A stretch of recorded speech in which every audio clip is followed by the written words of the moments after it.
তারা মাদক সেবন করে। এবং আরও একটা জিনিস আমরা প্রায়ই লক্ষ্য করছি ইদানিং, যে কিছু মেয়েরাও এরা কলেজের মাঠে, পুকুর পাড়ে এবং এই ওয়াকওয়েতে অনেক রাত পর্যন্ত ছেলে মেয়ে একসাথে তারা চলাফেরা করে। এবং এটা মানুষের কাছে মেসেজ যায় যে এটা আমাদের কলেজের মেয়েরা এই ধরনের মেলামেশা করতেছে। আমাদের কলেজের ইমেজের জন্য এটা অত্যন্ত লজ্জাজনক। আমাদের এই প্রিয় শিক্ষা প্রতিষ্ঠান সকল প্রকার মাদক মুক্ত থাকবে এবং বিশেষ করে মেয়েদের সন্ধ্যার পরে 8টা থেকে বিশেষ করে আমরা কলেজে আমরা শিক্ষক শিক্ষার্থী মিলে আমরা একটু মাঝে মাঝে আমরা টহল দিব। যদি এই ধরনের কেউ থেকে থাকেন, আমাদের আজকের পর থেকে ঘোষণা থাকবে কেউ কোনো জায়গাতে মাদক সেবন করতে পারবে না এবং যে অন্ধকার জায়গাগুলো থাকে সেখানে কোনো অবস্থান করতে পারবে না।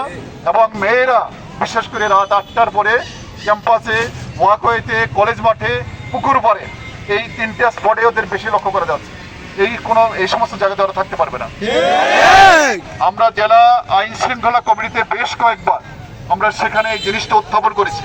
তারা বলেছেন যে আপনারা কয়েকটা জায়গাতে একটু পোস্টার সাইজের বা একটা টানাই দেন এবং আপনারা একটু নিজেরা একটু টহলের ব্যবস্থা করেন। আমরা রাতের বেলায় যদি এর ধরনের অবস্থায় পাই, আমরা তাদের নিয়ে এসে আইনগত ব্যবস্থা নিব। তাতে আমাদের আজ থেকে সকলকে সতর্ক করে বলতে চাই, আমাদের প্রিয় শিক্ষার্থীরা এক হয়েছে, কারোর সাথে কোনো প্রকার অনাকাঙ্ক্ষিত ঘটনা যাতে না ঘটে। এই কারণে আজ থেকে কলেজ ক্যাম্পাসে কেউ অন্ধকার জায়গাগুলিতে কোনো অবস্থান করতে পারবে না, মাদক সেবন করতে পারবে না। এবং মেয়েরা 8টার পর থেকে কলেজ ক্যাম্পাসের যে জায়গাগুলোতে আমি বললাম সেখানে কোনো অবস্থান তারা করতে পারবে না। যদি করা হয়, আমাদের শিক্ষার্থীদের সাথে কোনো অনাকাঙ্ক্ষিত ঘটনা ঘটলে আমরা তার জন্য দায়ী থাকবো না। এবং আমরা আইন শৃঙ্খলা বাহিনীকে অনুরোধ করব, আমি ওসি সাহেবকে বলবো এবং এসপি মহোদয়কে বলবো যাতে তাদের টহল জোরদার করে।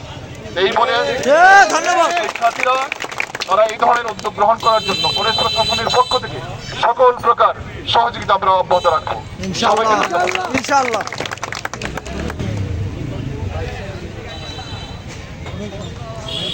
উচ্চ শব্দে বাইক চালান, শব্দ দূষণ